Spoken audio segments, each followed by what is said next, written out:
TNN TV की बैनुल अक़वामी खबरों के साथ मैं हूं लारिब खान। टोरंटो में सैकड़ों अफराद ने यूक्रेन की आज़ादी के 31 साल और जंग के 6 माह पूरे होने पर क्वींस पार्क में जमा हुए। मजीद जानते हैं इस रिपोर्ट में। टोरंटो में सैकड़ों अफराद ने यूक्रेन की आज़ादी के 31 साल 6 माह की जंग के मौके पर क्वींस पार्क में जमा हुए। मुजाहरे में शरीक यूक्रेन से फरार होकर कनाडा आने वालों का कहना था कि ये वाकई मुश्किल है कि यूक्रेन में कोई भी महफूज ना हो और हम अपने खानदानों की कफालत करने की कोशिश कर रहे हैं। उन्होंने कहा कि वो कनाडा की तरफ से कई सालों की हिमायत के साथ साथ 1991 में सोवियत यूनियन के टूटने के बाद यूक्रेन की आज़ादी का ऐलान करने पर शुक्रगुजार हैं। हमें अब भी नाइंसाफ़ी का एहसास है।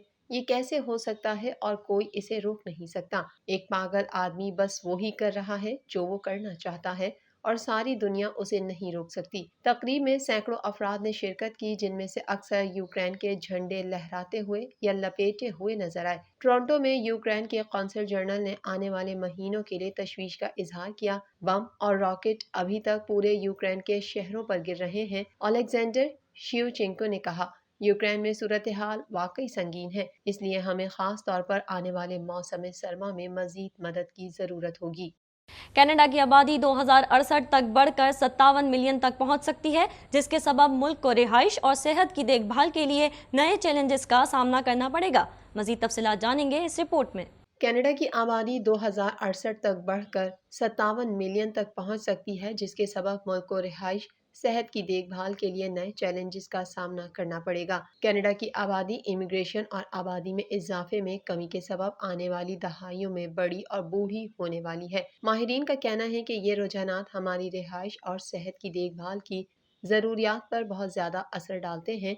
स्टैटिस्टिक्स कनाडा की जानिब से जारी होने वाली एक रिपोर्ट के मुताबिक कनाडा की आबादी 2043 में 47.8 मिलियन और 2068 तक 56.5 मिलियन तक पहुंच सकती है, जो दरमियाने दर्जे की तरक्की के मंजरनामे में है। आबादी के तखमीने की दीगर मंजरनामों के मुताबिक कनाडा की आबादी 2068 में 44.9 मिलियन और 74.0 मिलियन के दरमियान कहीं भी बढ़ सकती है, लेकिन शुमारियात कनाडा की रिपोर्ट में नोट किया गया है कि इसका असर रिहाइश की दस्तयाबी पर पड़ सकता है। गुज़िश्ता जून में Canadian mortgage and housing corporation की एक रिपोर्ट में अगली दहाई के दौरान मुल्क में हाउसिंग स्टॉक में 2.3 मिलियन यूनिट्स के इजाफे का तखमीना लगाया गया था, लेकिन कहा गया था कि कनाडा को 2030 तक मजीद 3.5 मिलियन सस्ते हाउसिंग यूनिट्स की जरूरत है। माहिरीन का कहना है कि कनाडा की हाउसिंग सप्लाई बढ़ती हुई आबादी को बरकरार रखने के लिए काफी नहीं है।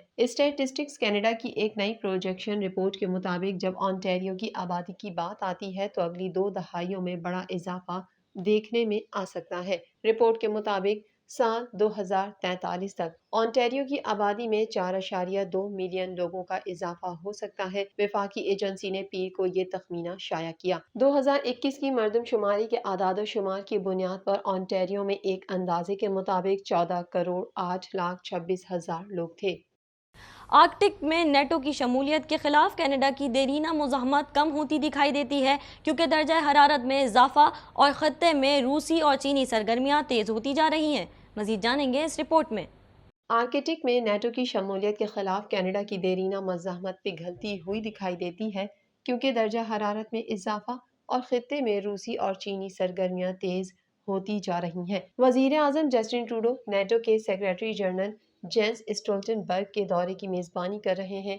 ये दौरा नेटो के सेक्रेटरी जनरल के कनाडा के आर्कटिक के पहले दौरे की नुमाइंदगी करता है और ये इस वक्त आया है जब फौजी इत्तेहाद ने अपने शुमाली हिस्से की हिफाजत पर ज्यादा जोर देना शुरू कर दिया है। मीडिया रिपोर्ट में कहा गया है कि कनाडा ने तवील अरसे से आर्कटिक में नेटो की ज्यादा शमूलियत की मुखालफत की है, जिसकी वजह माहिरीन कनाडा की खुद मुख्तारी के तहफ़्फ़ुज़ और रूस को मुश्तिल करने से बचने की ख्वाहिश के तौर पर बयान करते हैं। लेकिन पसे मंजर पर बात करते हुए एक सीनियर सरकारी अहलकार का कहना था कि स्टोल्टनबर्ग का दौरा इस बात की अक्कासी करता है कि जब बात खित्ते में सरगर्मी और सलामती की हो तो मौसमियाती तब्दीली के असरात इस बात को तस्लीम करते हैं। कुछ माहिरीन का कहना है कि शुमाली बईद में नेटो के साथ काम करने में कनाडा की हिचकिचाहट में नरमी बहुत तवील है। हालांकि किसी भी गहरे ताउन को क्या शक्ल इख्तियार करनी चाहिए, उस पर गर्मा गर्म बहस हो रही है। امریکہ نے روس سے تجارتی تعلقات رکھنے کی صورت میں ترکیہ پر پابندیاں عائد کرنے کی دھمکی دے دی۔ مزید جانیں گے اس رپورٹ میں۔ امریکہ نے روس سے تجارتی تعلقات رکھنے کی صورت میں ترکیہ پر پابندیاں عائد کرنے کی دھمکی دے دی۔ غیر ملکی میڈیا کے مطابق امریکی وزارت خزانہ کی جانب سے ترکیہ کی بڑی کاروباری شخصیات اور اداروں کو ایک خط بھیجا گیا ہے جس میں روس سے تجارت کرنے پر پابندیاں عائد کرنے کی دھمکی دی گئی ہے۔ ترکیہ کی کاروباری شخصیات نے خط ملنے کی تصدیق کی ہے۔ رواں ماہ کے آغاز میں ترکیہ کے صدر رجب طیب اردوان اور ان کے روسی ہم منصب ولادیمیر پوتن نے ایک ملاقات کے دوران دو طرفہ معاشی تعاون بڑھانے پر اتفاق کیا تھا۔ ترکیہ کے سرکاری اعداد و شمار کے مطابق روس اور ترکیہ کے درمیان تجارت میں مئی اور جولائی میں گزشتہ سال کے مقابلے میں 50% اضافہ ہوا۔ امریکی ڈپٹی وزیر خزانہ نے جون میں ترکیہ کا دورہ کیا تھا اور حکام کو روس سے تجارتی روابط رکھنے پر پابندیاں لگانے سے متعلق خبردار کیا تھا۔ یوکرین روسی حملے کے بعد پہلا یوم آزادی منا رہا ہے۔ اس موقع پر برطانوی وزیر اعظم بورس جانسن یوکرین سے اظہار یکجہتی کے لیے ایک بار پھر کیف پہنچ گئے۔ برطانوی وزیر اعظم بورس جانسن نے کیف میں یوکرینی صدر زیلنسکی سے ملاقات کی اور انہیں برطانوی حمایت کا یقین دلایا۔ میڈیا سے گفتگو کرتے ہوئے بورس جانسن کا کہنا تھا، برطانیہ یوکرین کے ساتھ کھڑا ہے، انہیں یقین ہے یوکرین یہ جنگ جیت جائے گا۔ برطانوی وزیر اعظم بورس جانسن نے روس کے خلاف جنگ کے لیے یوکرین کو مزید ڈرونز، میزائل اور دیگر جنگی ساز و سامان دینے کا اعلان بھی کر دیا۔ برطانوی وزیر اعظم کے ہمراہ میڈیا سے گفتگو کرتے ہوئے یوکرینی صدر زیلنسکی نے کہا کہ یہ یوکرین کی اہمیت ہے اور مغرب نے ماسکو کو جنگ کی رفتار پر قبضہ کرنے کی اجازت نہیں دی۔ امریکی صدر جو بائیڈن نے یوکرین کے لیے تقریباً $3 بلین کی نئی فوجی امداد کا اعلان کر دیا۔ صدر جو بائیڈن کا کہنا ہے کہ اس امداد کا مقصد یوکرین کو روس کے حملے کے خلاف دفاع میں مدد کرنا ہے، جو طویل مدت کے لیے ہے اور یہ جنگ 7ویں مہینے میں داخل ہو رہی ہے۔ یوکرین کے سوویت یونین سے یوم آزادی پر جو بائیڈن نے کہا کہ $2.98 بلین کا پیکیج کیف کو فضائی دفاعی نظام، توپ خانے کے نظام اور جنگی ساز و سامان، بغیر پائلٹ کے فضائی نظام کے انسداد اور ریڈارز کے حصول میں مدد فراہم کرنا ہے۔ روسی افواج کے ملک پر مکمل فوجی حملے کے آغاز کے بعد سے یوکرین کے لیے یہ واحد سب سے بڑا امریکی امدادی پیکیج ہے۔ تھائی لینڈ کی عدالت نے اپوزیشن جماعت کی آئینی درخواست پر وزیر اعظم پرایوت چان اوچا کو معطل کر دیا۔ مزید جانیں گے اس رپورٹ میں۔